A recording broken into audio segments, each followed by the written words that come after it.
Bueno, buenas noches ya, 6 de la tarde entrando la noche, ¿verdad? Pues, bienvenidos a Roberto Alejos Podcast, así empezamos, ¿verdad? De verdad no se vale que no hagamos el anuncio, este es probablemente porque estamos tratando de convencer a Philip, ¿verdad? Ya andamos pidiéndole que nos dé diciembre. Sofos no acostumbra hacer eventos en diciembre porque hay casa llena. Pero quisiéramos hacer un homenaje a Gabriel Aguilera, recién partió, se nos adelantó, un escritor guatemalteco, un político, tiene un diplomático, en fin, de todo. Y un grupo de amigos se juntó y nos está pidiendo que hagamos un análisis del libro, de uno de los libros de Gabriel. Así que si podemos, no va a ser el último encuentro, ¿verdad? Sino que de este año.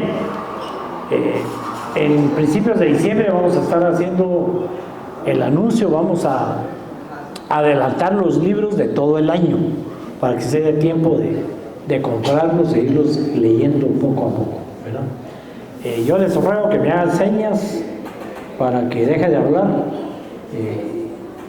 Yo hablo mucho, pero Alfonso, ¿verdad? Se lee todo el libro y lo recuerda, cuesta. Y a todos lo que pasa es que nos gusta mucho. Entonces, de antemano pedimos ahí disculpas, pero Sándor Maray, soy nuestro novelista, escritor, periodista, columnista, crítico escogido, ¿verdad? Ustedes saben, yo estoy seguro que quienes no leyeron el libro, por lo menos googlearon quién era Sándor Maray, de dónde venía. A mí lo que me encanta, y se lo decía Alfonso recién ahora, se convierten en dos temas totalmente distintos y los dos temas sumamente interesantes, uno más interesante que el otro. ¿A qué me refiero? Los escritores escogidos, ¿verdad? La vida de este hombre es una novela tan buena como el mismo libro, como la misma novela. De hecho, esa novela es una especie de monólogo, es un recuento de sus años, de su vida. Como lo vimos en el anuncio, si algo hay aquí, es un tema sobre la amistad, el amor y por supuesto la traición. Van de la mano, lamentablemente, ¿verdad? El análisis de los tres, pero antes de entrar a que Alfonso nos haga un análisis de unas palabras de la vida del autor, porque a mí me encanta de verdad ese tema. Fíjense que pues en Hungría, nació un pueblo en Hungría, se vio pues perseguido por el nazismo, después ya terminada la guerra, su obra fue prohibida en Hungría, tuvo que pasar ahí medio escondido, se viene a América, su obra había sido prohibida totalmente, sus publicaciones en Hungría, era todo un tema como mucho ya dentro del régimen soviético. Se viene a los Estados Unidos y sufre enormemente. Este hombre en menos de 2 años pierde a sus hermanos, a su esposa, a su hijo, ¿verdad? Y por eso finalmente se quita la vida en el 89, no hace mucho. O sea, lo lindo de esto es que hace un mes estábamos hablando de alguien de 100 años después de Cristo, hoy estamos hablando 2000 años después, ¿verdad? Nos vamos y lo que hemos podido ver, y estoy seguro que Alfonso va a profundizar en esto, es cómo las dictaduras, las tiranías, cada vez que las estudiamos, pues van contra los intelectuales, ¿verdad? En el tema de la libre expresión no es solo libertad de prensa, no es callarle la boca a los políticos, ¿no? A los escritores.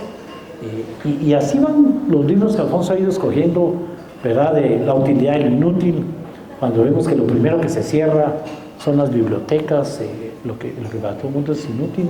Pues las dictaduras también lo primero que prohíben son a los escritores, las obras maestras, hablar, escribir, dar clases, y eso nos mantiene. Él se muda para los Estados Unidos, no publica hasta que lo descubren, y Alfonso nos dará más detalles. Y hoy pues vamos a dialogar sobre esta obra maestra muy humana, muy fuerte. A mí me pareció muy fuerte, Alfonso, ¿verdad? Pues ese tema de la amistad entre dos personas de clases sociales totalmente diferentes, cómo se vuelven tan amigos, cómo comparten, cómo crecen juntos, cómo pasan de todo, y pues todo lo que va sucediendo después. Y el libro lo que nos habla son cómo se separan y cómo se reencuentran 40 y pico años después para subir el tema. Entonces, Alfonso, muchas gracias. Yo me tomo mi cafecito mientras disfruto, igual que los demás, hablar un poco de Sándor Márai, ya después. Y aquí a mí sí me consta que hay gente que ha leído el libro, así que quítenos la palabra, por favor, ¿verdad? No se vale que no. Vamos a dar gracias a Faisana, ya están, ellos son los que no solo patrocinan el evento, sino también el vinito, el espacio con Sofos, así que no se vayan cuando termine, viene la mejor parte, que es dialogar entre nosotros. Sí. Gracias, Alfonso. Muchas gracias, Roberto. Muchas gracias a Sofos de nuevo por brindarnos este espacio tan maravilloso.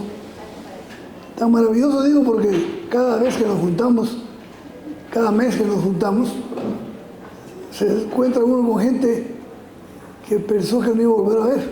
Hoy acabo de encontrar 2, 3 amigos ahí, a los que quiero mucho. Tenía 30 años de no ver a uno, a otro menos, quizá unos 10 o 15, pero nos reencontramos aquí. Me dio mucha emoción porque nos estábamos platicando como que hubiéramos dejado de platicar ayer, y teníamos 30, 40 años de no vernos con algunos, y me emocioné mucho. Y les dije, y vinieron a la presentación de un libro que habla precisamente de la amistad, del amor, de la traición, de la solidaridad. Y estoy muy contento este día, como todos los días que nos hemos reunido aquí. Y hoy vamos a hablar de un hombre. Yo digo que el amor es tan fuerte y tan maravilloso que puede nacer hasta de la tragedia, del dolor, del sufrimiento. No digo que todos, pero de los grandes escritores en la historia de la humanidad, la mayoría han tenido, no la mayoría, un buen porcentaje han tenido una vida trágica, una vida de dolor, de abandono, de traición, de pérdida de la amistad, de pérdida de seres queridos. Por ejemplo, el año que entra, espero que analicemos a una escritora judía, ¿verdad? Irene Nemirovsky, una mujer que murió en un campo de concentración, y sus hijas no sabían todo lo que había escrito, y cuando se cambia de apartamento en París, encuentran unas cajas en el sótano, y resulta que las cajas contienen los mejores escritos de ella, que hoy los tiene Sofos todos aquí. Irene Nemirovsky, increíble mujer, que no vio el triunfo, no saboreó el triunfo ni el éxito, porque no se enteró que hoy es un éxito mundial en la literatura, porque escribe de todo, y yo creo que podemos analizar 2 obras de ella que vale la pena. Sándor Márai creo que es uno de los grandes escritores del siglo XX, un hombre extraordinario que se mete un tiro 3 meses antes de que cayera el muro de Berlín, y él era víctima del muro de Berlín. Fue perseguido, como dijo Roberto, por el fascismo, y después fue perseguido por los partidos comunistas de Hungría y Polonia. Es trágico porque pasan 50 años y nadie sabe de Sándor Márai. Y las obras estaban escritas, las tenía alguien. Y clandestinamente algunas publicaciones, algunas editoriales de menor rango, empiezan a publicar algunos libros en menor cuantía, en una edición no muy grande, libros de él que se encontraban esporádicamente en algunas librerías. El mensaje primero es que las dictaduras no son buenas, ni de derecha ni de izquierda, en ninguna de las acepciones no sirven para nada. Solo sirven para coartar la libertad, para coartar el pensamiento, para coartar el desarrollo, para que no circulen las ideas, para que no crezcan los pueblos. No hemos resuelto el problema humano del convivir en armonía, con dignidad y con cierta igualdad por las dictaduras. Poder autoritario, llámese como se llame. El autoritario es el autoritario. La bota es igual. El militar que el jugador de polo. Es bota. Y entonces este hombre, tanto que tenía que decir de su misma tragedia, escribir maravillosamente, con una delicadeza que redacta. Yo me lo imagino, pues, a lo mejor me lo estoy inventando, pero yo creo que sí, cuántas veces revisaba cada línea que escribía. Y resulta que en Italia, un miembro del consejo editorial de una editorial que ahorita no me recuerdo el nombre, va al trabajo, va a una sesión del consejo editorial en el centro de Roma y pasa a una librería de viejo, librería de segunda mano, y ve un librito, El último encuentro, Sándor Márai, y dice, por fin veo el nombre de Sándor Márai impreso en una portada de un libro, y lo compra. No me acuerdo cuánto le costó, pero fue una ridiculez. Y llegó con la sorpresa al consejo editorial y le digo, miren lo que encontré en húngaro, escrito en húngaro, y enseña el libro a los miembros del consejo editorial, y dice el presidente del consejo editorial, se queda admirado y dice, entonces Sándor Márai existe. Claro que existe. Lo que pasa es que no hemos visto ni una obra de él impresa. Sándor Márai, aquí está la obra, y hay que buscar la primera obra. El Matarife es la primera obra de él, pero el último encuentro es la más famosa.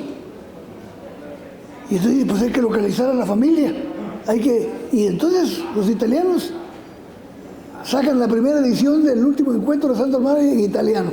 Después se vino la traducción a 30, 40 idiomas, y hoy es un éxito editorial impresionante. Su autor no lo vio. Las generaciones partícipes de la misma época de él tampoco vieron su obra. Y la humanidad se perdió en cierta parte de su desarrollo histórico el poder disfrutar y leer uno de los grandes escritores de la humanidad. Pero miren lo que es la vida. La vida no se acaba nunca. Y pueden callar a los pueblos durante un tiempo. Los pueden callar incluso durante siglos. Y la verdad sale. La historia sale. Los datos brincan. Y resulta que hoy no se imaginaron el Partido Comunista Húngaro que prohibió todas las obras por burgués. Y una cosa maravillosa de Sándor Márai, era tan decente y tan honesto consigo mismo que sí, se decía que era un burgués. Incluso el primer tomo de su autobiografía se llama Confesiones de un burgués. Y su segundo tomo se llama Tierra a Tierra. Y explica dónde nació. Y nació en una casa de aristocracia húngara, con recursos, con una biblioteca de 15.000 ejemplares. ¿Cómo es el gran escritor que fue? Pero de todo lo que escribe de su propia vida y de la vida cotidiana que le toca vivir. Para mí, mire, yo les voy a decir una cosa. Yo voy a abusar de un amigo que tengo aquí presente, que lo quiero mucho. Sé que es un muchacho que tiene mucho futuro. Se llama Brian Eli Morales. Nunca ha faltado a las sesiones. Tenemos 6, 7 años o más, quizás más de 10 años, compartiendo libros. Y ha leído El último encuentro 4 veces. Sabe de memoria las frases de Sándor Márai. Yo quiero que al final que sea un partícipe más, hoy un protagonista más de la exposición. Quiero que leas las partes que nos leíste ahí abajo. Porque dice Brian Alfonso, el libro lo encontré cuando más lo necesitaba. Miren, qué frase más hermosa. ¿Se acuerdan que una vez platiqué yo que había libros que lo perseguían a uno? Bueno, ese libro te persiguió, Brian, y lo leíste cuando más necesitabas leerlo. Y por eso quiero que participe. Porque el libro es, desde el punto de vista psicológico, riquísimo. Desde el punto de vista histórico, riquísimo. Desde el punto de vista del análisis de clase, riquísimo. Desde el punto de vista económico, desde el punto de vista sociológico. Aguanta el análisis que ustedes quieran. La prosa es maravillosa. El orden y el esquema que usó, con flashback, dijéramos en el cine, con retrocesos a las imágenes del pasado. Pero lo más maravilloso es el encuentro de dos amigos 42 años después. Esa es la novela. La novela se trata de un hombre joven, de familia rica, que la meten a la escuela militar y ahí encuentra que duerme a la par de él otro estudiante para la carrera militar que no es ni de familia aristocrática ni de familia de dinero. Como suele suceder en las escuelas militares que comparten de distintas clases y se hacen amigos. Y pues ahí redacta, pone ejemplos de cómo se llevaban, incluso llegó un tiempo que se burlaban los compañeros de la escuela militar, se burlaban de la amistad de ellos porque creían que había alguna relación ahí media rara, ¿verdad? Que la insinúa el libro, pero que finalmente se descarta porque era una amistad. Porque Francesco Alberoni, que es un sociólogo italiano, tiene libros que hablan sobre los sentimientos humanos y tiene un libro sobre la amistad, se llama La amistad, Francesco Alberoni, y dice, en la amistad lo primero que nace es la atracción entre dos seres humanos, sean mujeres entre ellas, sean hombres entre ellos. Una atracción que es parte de la naturaleza. No tenemos por qué asustarnos de nada. Hay una atracción incluso física entre verdaderos amigos. Lo que no quiere decir que se concrete en una relación íntima o amorosa o erótica, pero que tampoco tendría nada de extraordinario. Entonces, lo interesante del libro es que narra cómo se van haciendo amigos y se hacen hermanos. Todas las vacaciones, Conrad, que se llama el amigo, y Henry, el general, que llegó a ser general después, pasaba todas las vacaciones el joven pobre en la casa, en el castillo de la familia húngara. Este amigo, Conrad, de origen polaco, la madre polaca, pianista, él pianista también, pero de familia muy pobre. Y se cuenta la historia, y se va creando un lazo de amistad impresionante, pero nunca se perdió. Fíjense cómo es de fuerte el origen, cómo es de fuerte el hecho de pertenecer a una clase social, que nunca se perdió sin que fuera evidente el resentimiento del pobre hacia el rico, la vista con superioridad de los padres del joven rico hacia el amigo de toda la vida.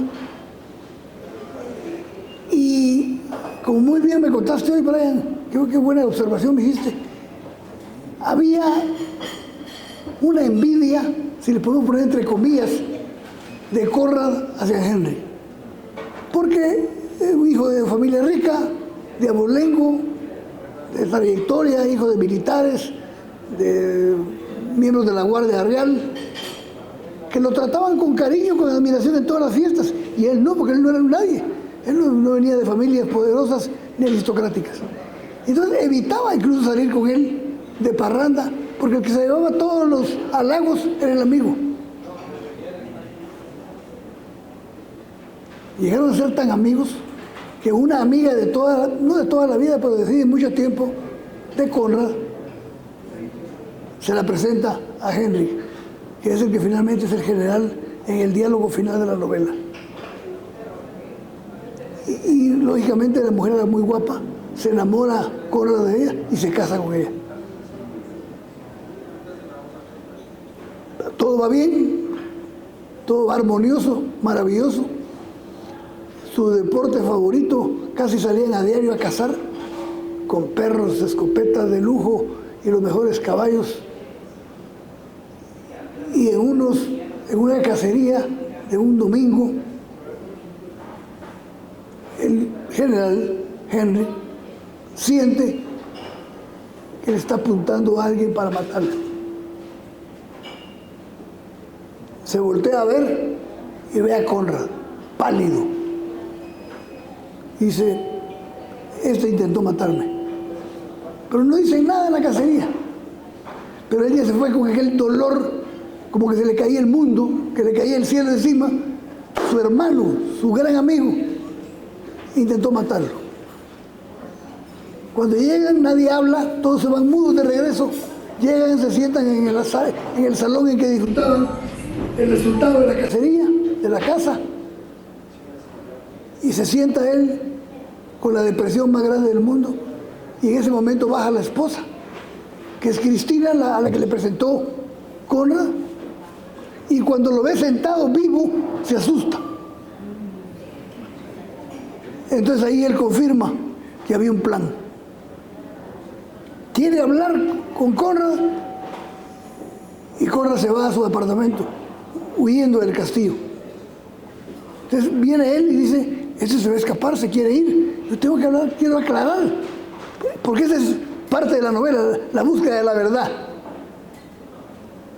La búsqueda de qué fue lo que pasó. Y cuando llega, ve que el apartamento en que vivía está como alguien que está tan ordenado como alguien que se acaba de retirar. Ya tenía arregladas las maletas y se va a un país del trópico. En el momento que está viendo los muebles en el apartamento de Conrad, aparece su esposa. Y se quedan callados, no se dicen nada, se quedan viendo cara a cara. Y él le voltea a Cristina, su esposa, y le dice, se fue. Y ella solo expresa una frase, siempre fue un cobarde. Más confirmación, pero él quería más. Quería ver motivación, quería ver qué pasó en la pasión, de cómo dos grandes amigos puede pasar. Y esa es una de las cosas que uno debe analizar en la novela. A cualquier ser humano nos puede apresar la pasión y ser capaces de cosas tremendas. Quizás no nos ha tocado el turno, quizás no nos ha tocado la oportunidad, pero los seres humanos estamos expuestos a las pasiones. Y entonces Cristina regresa al castillo. Ellos habían construido unas instalaciones especiales porque la mamá de Henrik se quejaba mucho de las fiestas que hacían después de cada casa. Entonces construyen una propiedad enfrente. Ahí se va a vivir Cristina, no se vuelven a hablar nunca más. Y vivían a 30 metros de distancia, 8 años sin hablar, sin dirigirse la palabra. Él no quiso hablar con ella. Ella no se fue de ahí y murió a los 8 años. Pasan los años, el general llega a cumplir 74 años, que es mi edad. ¿Por tenés la misma edad? No, ¿ah? 10 menos. 10 menos. Y resulta que está una tarde nublada y llega uno de sus mensajeros, de sus pilotos, o cómo se le llama, al que dirige un carruaje, que maneja un carruaje, el conductor, ¿verdad? Y le entrega una nota. Y el general, con su bastón de cabeza de marfil, agarra la carta, agarra la nota y dice, estoy en la ciudad, en tal hotel. Me gustaría verte hoy a las 7 de la noche. Conrad. Le tiembla la mano al general. Era la nota que esperó durante 42 años. Dice, por fin llegó el día. Y hace todos los preparativos en la propiedad.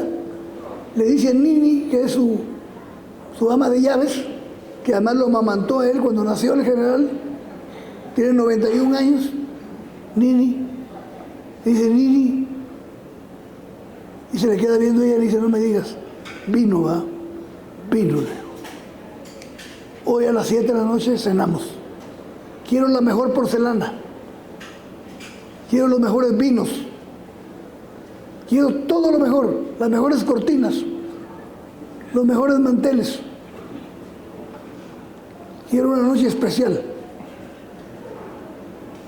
A las 7 de la noche se aparece, se dan la mano como dos caballeros. Llama la atención la cultura, la época cultural de la época. No hay una ofensa, no hay una mala palabra, como verdaderos caballeros. Se dan la mano como que no hay enemistad y ya no hay más que resentimiento en los dos. Y se sientan en los mismos lugares que se sentaban antes. Y les preparan la cena en la mesa en que desde que hubo la última cena con Cristina, él y el general, nadie más se sentó en esa mesa. Además, yo lo estoy contando de manera burda. Vieran la redacción, cómo describe los candiles, las cortinas, las lámparas, los platos, las tazas. No es una cosa, una delicadeza en la redacción y en la prosa. Y empieza el diálogo. Esa es la esencia. Saber la verdad. ¿Qué fue lo que pasó? ¿Por qué? Incluso, Roberto es antes de que empiece el diálogo, que quema el diario. Sí, Cuenta eso. Él encuentra el diario. De ella, de ella. O sea, él pudo haber salido de cualquier duda leyendo el diario. Pero esa es la diferencia entre la cultura, la ética, la moral que hoy no tenemos. Hoy encontramos el diario de la hermana y corremos a leerlo inmediatamente. Era el diario de la esposa que le había sido infiel. Lo lleva frente a él, ¿verdad? Tenía preparadas 2, 3 preguntas prácticamente, por las que había esperado más de 40 años para podérselas hacer a su amigo del alma. Le hace la primera y le digo, yo aquí tengo la respuesta, ¿sí? Y tira el diario a la chimenea para que se queme, ¿sí? Lo que yo voy a saber como verdad será lo que tú me digas. Impresionante, ¿verdad? Sí, lindo.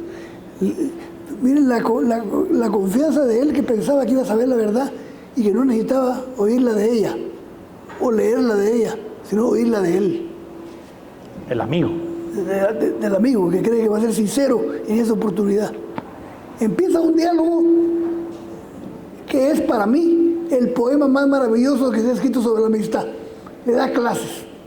El otro casi solo, no le queda otra, ¿va? Muy pocas veces le da chance de hablar. Le da una trapeada elegantísima, respetándolo, incluso resaltando sus cualidades. Y es una definición de amistad, que no sé si la subrayaste. Hay una donde le dice la amistad y le describe lo que significa la amistad para él. Yo no he leído ninguna definición mejor. Te lo pregunto porque yo, la copia que conseguí, a mí me pasó un problema. Como ya estamos viejos, aquí no dice un japonés que no hay que estarse quejando, estamos viejos, no hay que quejarse, pero ya no puedo leer determinado tamaño de letra. Entonces mandé a sacar una fotocopia del libro, porque no, la copia que están vendiendo aquí es muy chiquita la letra, ¿verdad? Y entonces, algunas cosas no las leí, pero miren, no les tengo que, si les digo arruino la cosa, si les digo frases. Hay varios escritores, Héctor Aguilar Camín entre ellos. Héctor Aguilar Camín tiene un artículo que se llama Frases de Sandor Maray. Qué cosa, todas sacadas del libro El último encuentro.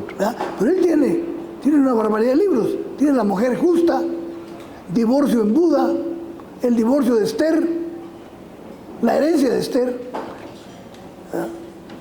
Los celosos. Tiene La extraña, La hermana, Los rebeldes. Yo creo que tiene 25 libros, y todos de gran calidad. Pero ha sobresalido tanto el Libre Encuentro por el tema. Un tema que tiene actualidad hoy en el mundo de hoy, en donde estaba leyendo un artículo de un tipo italiano que dice, el mundo de hoy lo resume, él está en un restaurante y ve las mesas llenas de ejecutivos. Yo estoy seguro, dice, que en este restaurante, de las 20 mesas que hay,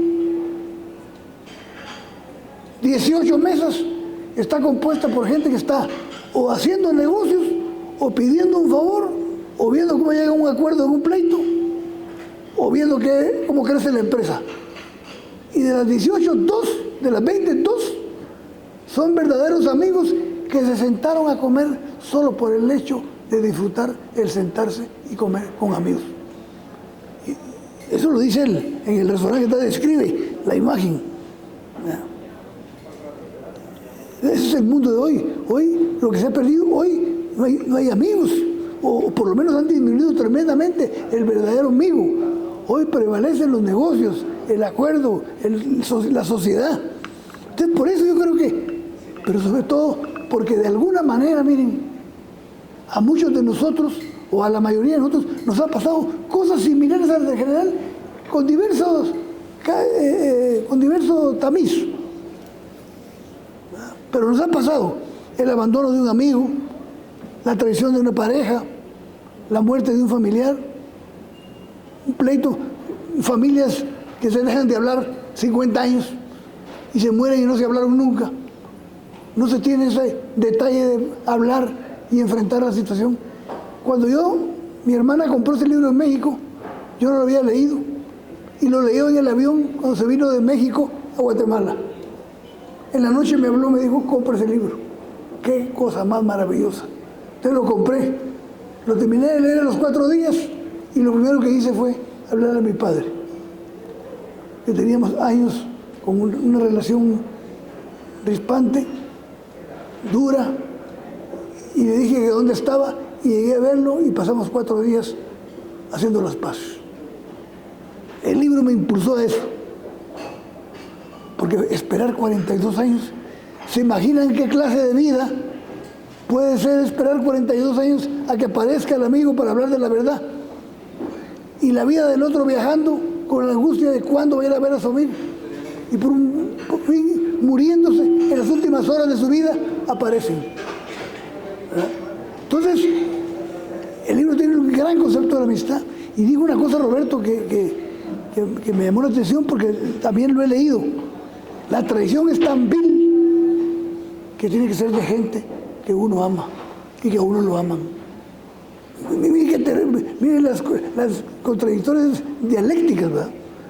La traición es tan vil que viene de quien más quiere uno o de quien más lo quiere uno. Esa es la vida. Entonces, tiene una enseñanza de la honestidad, de hablar con la verdad, de hacer lo correcto, de ser consecuente con el amigo, ¿verdad?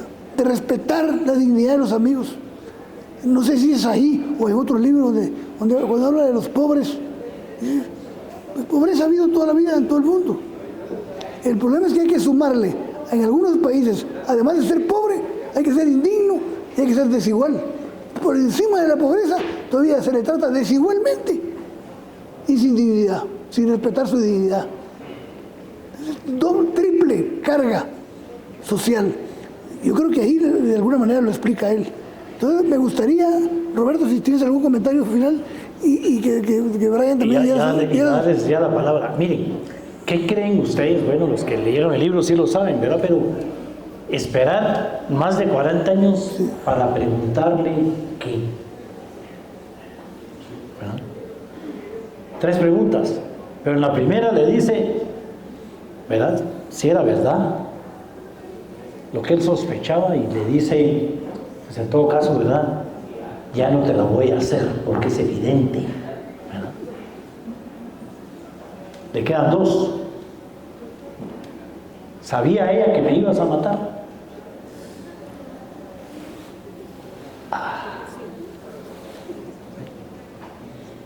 Y ese final, al final él no le contesta nada. Nada.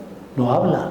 Esa confrontar, lo recibe con tanta educación, con tanto nivel de amistad, con tanto respeto, lo atiende como lo atendió siempre, con los mejores lujos, con todo el cariño del caso.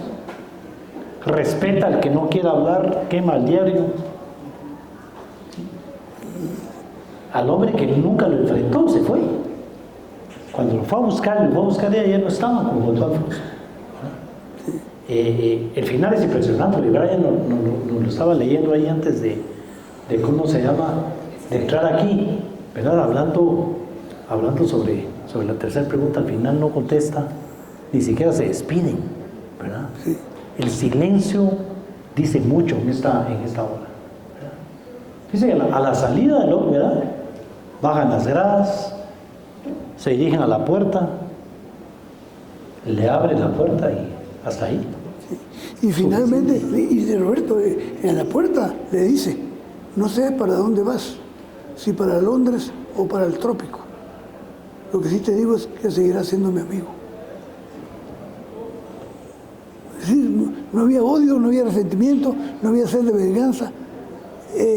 Y había un espacio marcado porque había estado un cuadro ahí y cuando lo quitaron quedó la mancha de polvo que decía que había un cuadro, y entonces le dice, ¿tienes el cuadro? Le pregunta a él a su ama de llaves. Sí, lo tengo. Yo pensé que lo habías quemado.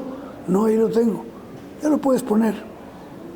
Después de 42 años ponen el cuadro, como dice, caso cerrado. Ya superé esto. Hoy sí se murió verdaderamente. Hoy sí se murió verdaderamente. Bueno, todavía le dice, le confiesa que ella antes de morirse lo menciona. Sí. Sí, duro eso. Ya en su lecho de muerte te mencionó, preguntó por vos. Brian. Un poema, léenos, Brian, ahí al final subrayado. Dale el micrófono. Ahí está. Muchas gracias. La mujer que tiene cuello aquí en Sofos.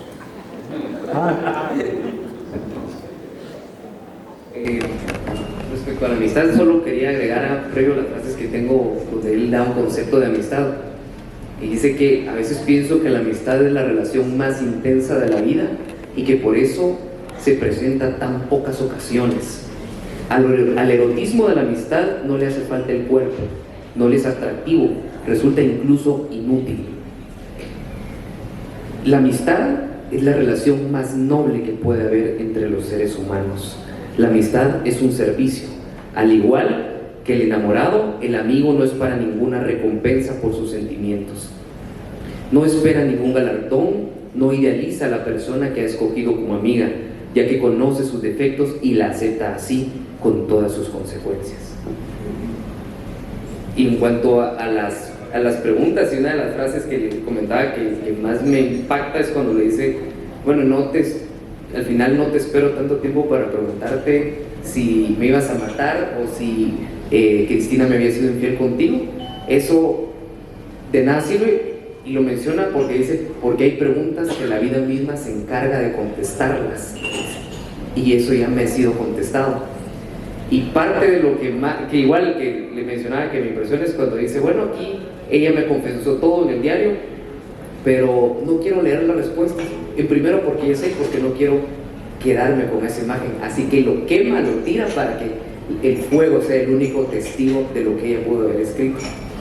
Y entonces al final, ¿para qué tanto diálogo? ¿Y cuál era la pregunta que él le quería hacer? Y le dice, porque bueno, le dice como preludio a hacerle la pregunta, le dice, no importa al final nada, el mundo no importa, porque lo que importa es lo que queda en nuestros corazones. Y ahí es donde le hace la pregunta. La pregunta se reduce a saber qué ganamos nosotros con toda nuestra inteligencia, con toda nuestra vanidad y con toda nuestra superioridad. La otra pregunta es si esa penosa atracción por una mujer que ha muerto no habrá sido el verdadero contenido de nuestras vidas. Ya sé que es una pregunta difícil, yo no sé responder a ella, lo he vivido todo, lo he visto todo, pero no sé responder a esa pregunta. He visto la paz y la guerra, he visto la miseria y la grandeza, te he visto cobarde y me he visto a mí mismo vanidoso, he visto la confrontación y el acuerdo, pero en el fondo, quizás el último significado de nuestra vida haya sido esto, el lazo que nos mantuvo unidos a alguien, el lazo o la pasión, llámalo como quieras. ¿Es esta la pregunta? Sí, esta es. Quisiera que me dijeras, continúa, tan bajo como si temiera que alguien estuviera a sus espaldas escuchando sus palabras. ¿Qué piensas de esto? ¿Crees tú también que el sentido de la vida no es otro que la pasión que un día colma nuestro corazón, nuestra alma y nuestro cuerpo y que después arde para siempre hasta la muerte, pase lo que pase? Y que si hemos vivido esa pasión, quizás no hayamos vivido en vano, que así de profunda, así de malvada, así de grandiosa, así de inhumana es una pasión, y que quizás no se concentra en una persona en concreto, sino en el deseo mismo. Tal es la pregunta. O puede ser que se concentre en una persona en concreto, la misma siempre, desde siempre y para siempre, en una misma persona misteriosa que puede ser buena o mala, pero que no por ello, sino por sus acciones ni por su manera de ser, influye en la intensidad de la pasión que nos ata a ella. Respóndeme si sabe responder, dice elevando la voz, casi exigiendo. ¿Por qué me lo preguntas? Dice el otro con calma. Sabes que es así. Sale y no se dice ninguna palabra y se despide. Pero siempre en el tema de las preguntas, el libro termina también con una de las preguntas de una de las maneras más mágicas que se puede formular, porque cuando se despide de Nini, él le dice que ya puede colgar el cuadro de su esposa ahí, de Cristina, porque ya no tiene importancia. Lo sé, le dice Nini. Se despide de ella y se dan un beso. Es un beso extraño, breve y peculiar. Si alguien lo observa, seguramente sonreiría, pero como cada beso humano es también una respuesta a su manera distorsionada y tierna a una pregunta que no se puede formular con palabras.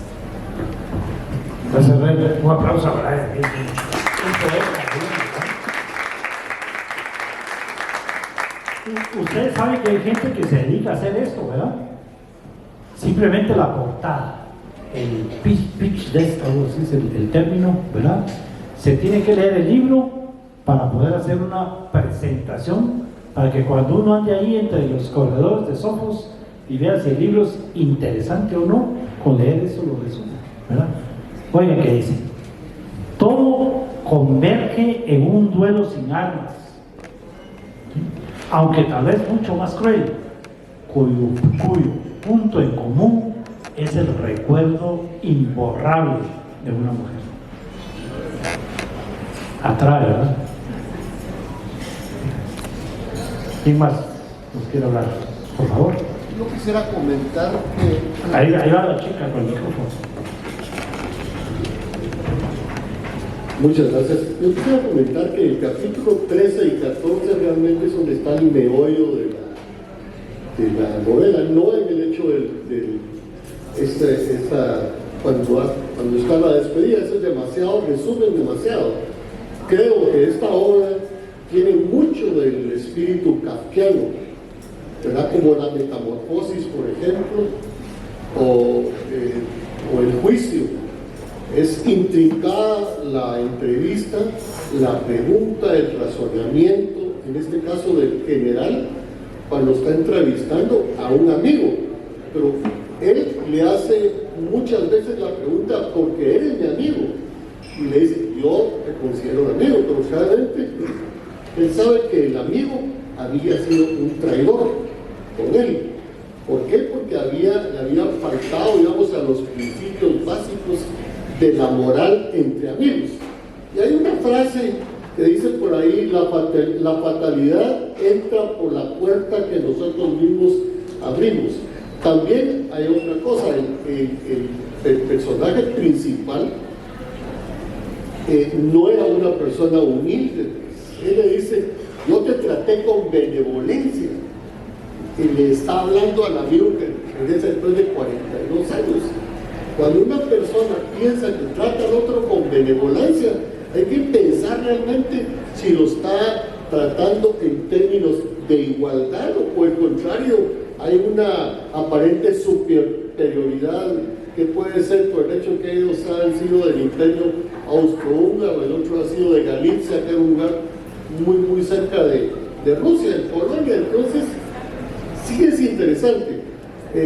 Me parece que la forma de llegar, digamos, a la síntesis de la entrevista de los dos es muy interesante. Estoy de acuerdo con lo que dijo el joven que me antecedió en la palabra. Este es un libro que educa para entender que también tiene hasta psicoanálisis dentro del texto. Así que yo estoy muy agradecido con esta obra y con el énfasis que ustedes le están poniendo a esto. Muchas gracias.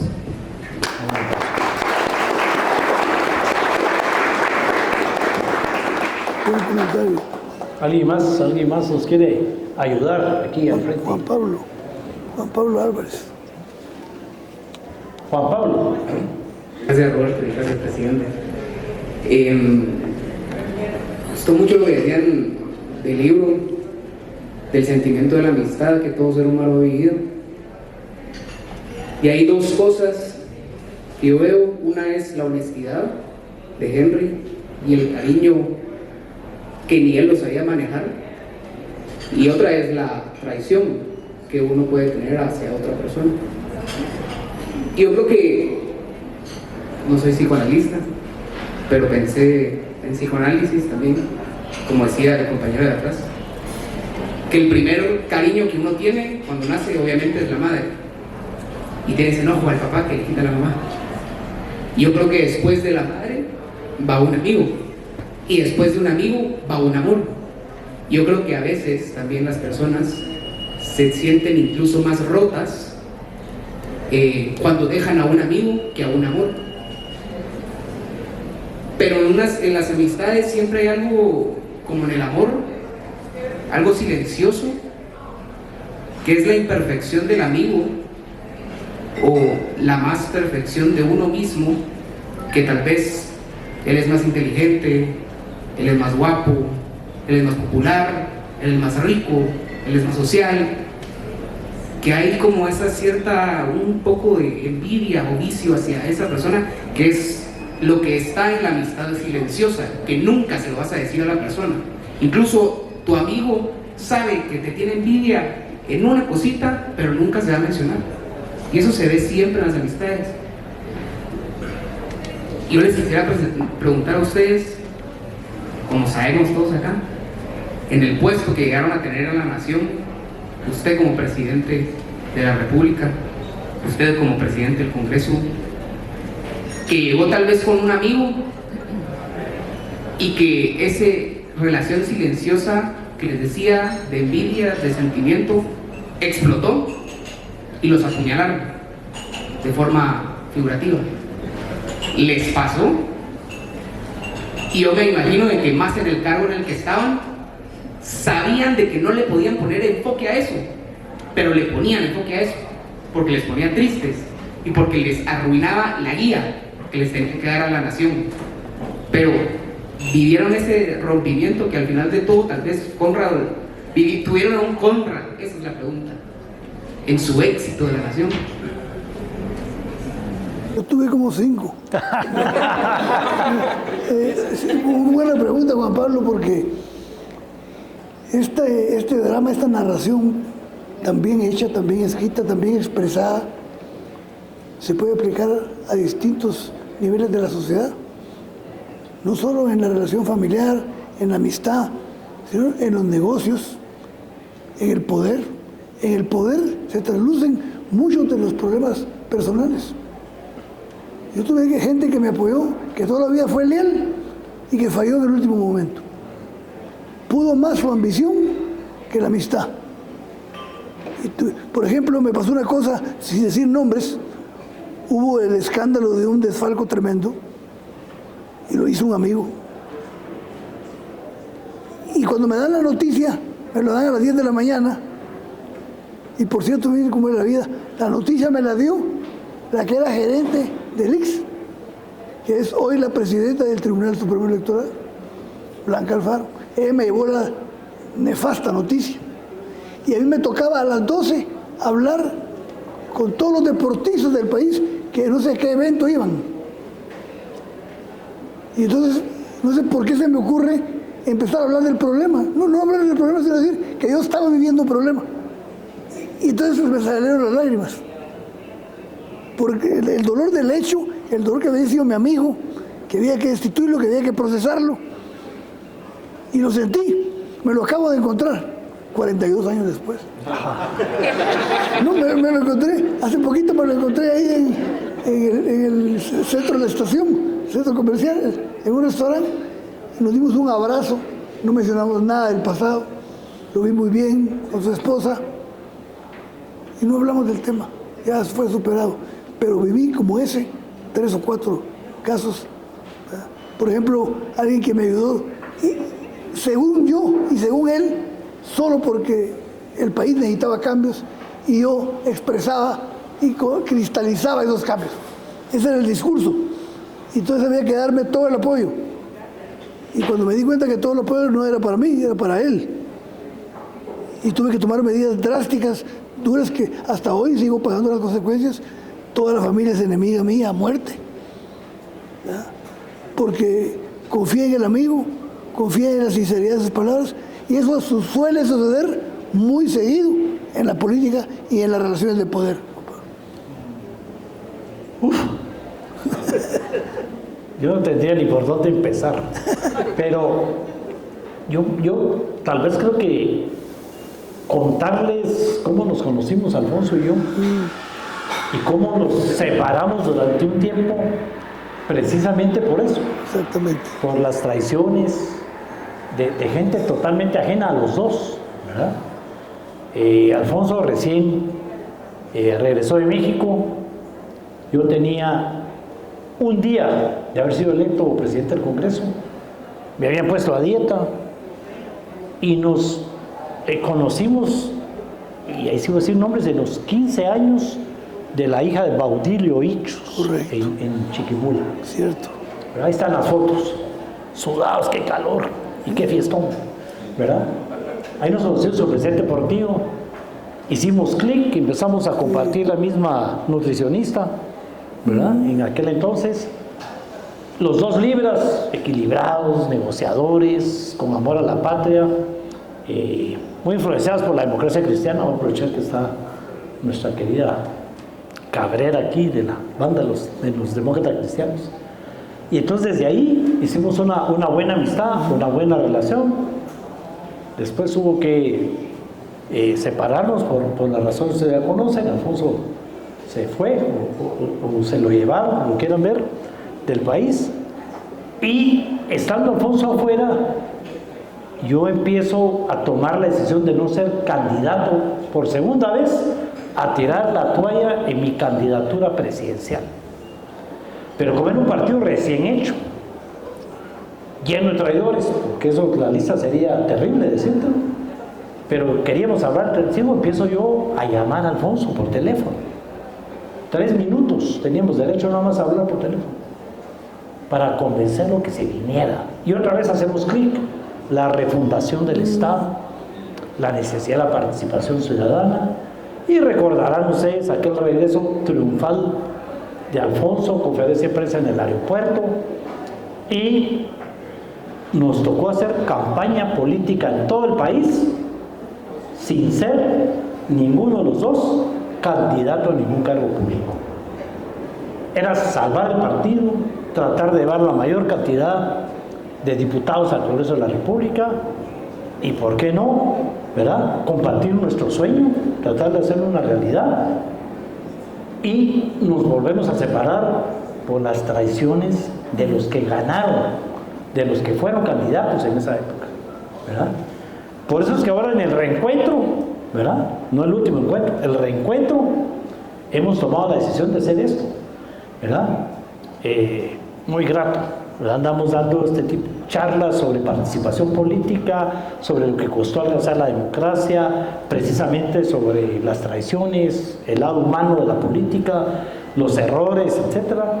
Y nos hemos encontrado con que el aniversario del Tribunal Supremo Electoral, conferencistas para conmemorar los 42 años del Tribunal Supremo Electoral, para levantarle el ánimo a ese personal del Tribunal Supremo Electoral que está tan de bajón por lo que está pasando. La PDH con su aniversario, las universidades, la San Carlos habitualmente nos hace este tipo de grupos, y así nace la idea. La idea fue una charla entre Marcelo de Faisán Estudio y Alfonso, que lee mucho, ¿verdad?, con toda la intención de extendernos al cine. Queremos hacer cineforos también, ¿verdad?, que hicimos durante la campaña uno muy lindo. Pero sí, para contestarte y regresar a la palabra, el mundo está lleno de traidores y traidoras, y como lo dijo Alfonso, la gente a la que más tiempo le has dedicado, a la que más cariño le has entregado, a la que crees que se va a ser la más fiel, es la que más rápido traiciona, o probablemente es la que te duele, y por eso la traición se hace más grande, ¿verdad? Pues nosotros no tuvimos que esperar 40 años, muy poquitos años para reencontrarnos. Y hoy decíamos, ¿verdad?, cuántas veces el problema no es lo que decimos, sino lo que no decimos, ¿verdad? ¿A cuánta gente, yo aprovecho que normalmente acostumbramos a dar un pequeño consejo, es a cuánta gente quisieran ustedes enfrentar, tomarse un café, un vinito, un traguito y decirle: ¿te acordás aquello que quedó pendiente? ¿Te acordás desde hace cuánto no nos hablábamos? ¿Te acordás de algo que te hice, o que me hiciste, o que nos hicimos? ¿Verdad? es momento en esta vida de tomar la decisión de cortar con eso, ¿verdad? Alfonso, tenemos que cerrar lamentablemente, ¿verdad? Pero lo dejo en tus manos el cierre. Antes de que se me olvide, porque No se vale que dejemos ese me sí, recordaste. no nos vayamos sin el mensaje de cierre. Si se han dado cuenta, las 5 obras que hemos presentado, que hemos dialogado hoy, hasta el día de hoy, tienen una misma línea conductual, o temática, podríamos decir mejor. Esa es la condición humana. Epicteto, el de Nucho Ordine, todos tienen que ver con lo espiritual, con el intelecto, con el conocimiento, ¿verdad? Con la discusión, con el diálogo, con la necesidad de acuerdos.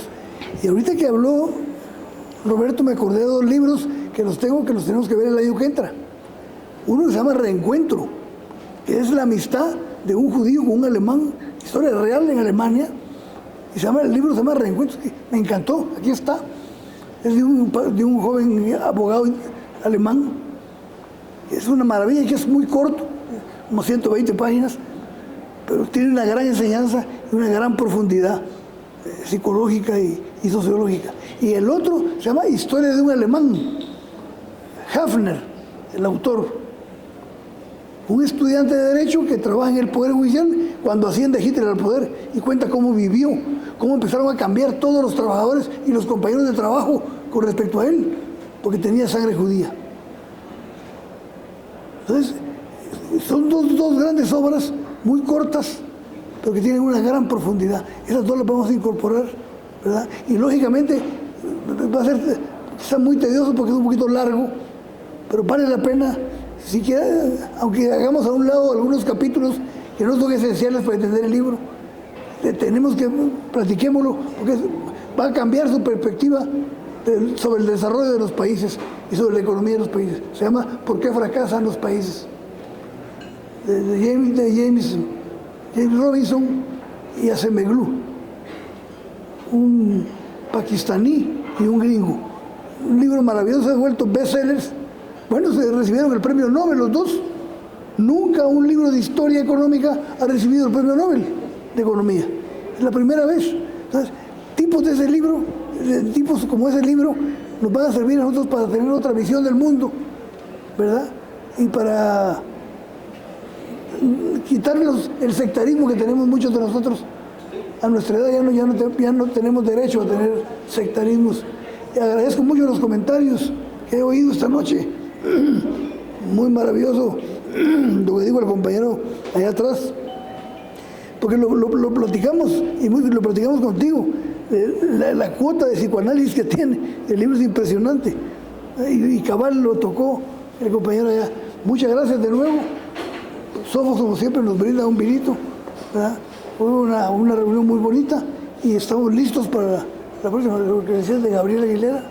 Ya lo dijiste. No, todavía se nos fue gracias. corriendo, Philip. Se nos fue corriendo ahí. Ya no tengo sonido. Ya se acabó el tiempo. Ahí está. Se nos fue corriendo Philip, pero estamos tratando de hacer un homenaje a Gabriel Aguilera en el mes de diciembre. Vamos a publicar. Hoy sí no se vale que no digan que no lo vimos con tiempo. Vamos a sacar la lista de los 11 libros del año entrante. Todos van a estar aquí en Sofos a disposición de ustedes, ¿verdad? Y se aceptan sugerencias, comentarios. Libros como este que mencionó Alfonso, ese es un libro que se publicó hace mucho tiempo. El político que no lo lee está en buen chapín jodido. Sí. Nadie se imaginó que se fuera a ganar el premio Nobel en economía, porque es un tema económico-político. Pero a mí lo que más me impresiona y al mismo tiempo me duele es que cuando le piden a él un ejemplo de un país, ¿verdad?, pues que ha pasado por ese problema, que se está hundiendo, por lo que él menciona en el libro, dice, ahí tienen a Guatemala. No lo digo yo, lo dijo él en su entrevista, precisamente, cuando estaban por recibir el premio Nobel en el tema económico. O sea que Guatemala de verdad necesita de todas y todos sus ciudadanos y todos, sin importar la edad. No se vale que no participemos. Este club de lectura, digamos, entre Faisán, Sofos y otras personas que nos ayudan, estamos cumpliendo con lo que siempre me encanta mencionar aquí, ¿verdad? Que dice Mafalda, hay que leer, porque el que no lee se cree lo que los demás le cuentan, ¿verdad? Y pues empezamos aquí discutiendo con Roberto Ardón, que dice que Mafalda es de derecha, ¿verdad? Ahí lo estoy retando que tengamos otro encuentro con ese tema. Anticomunista era, pero de derecha no, y ahí nos mantenemos, ¿verdad? De verdad, gracias, ¿verdad? Yo siempre me despido de la misma manera. Tacita de café, que se sintió ofendido y no ofendimos a nadie, ¿verdad? Pero la tacita de café todo lo arregla. Aquí estamos, un vinito, nos vemos en el próximo capítulo. Y mirá, nuestro mejor asistente no ha fallado ni una. Vamos a ver que se ponga de pie aquel. No nos ha fallado ningún evento y se han leído todos los libros. Todos los libros. A esta edad se empieza, ¿no?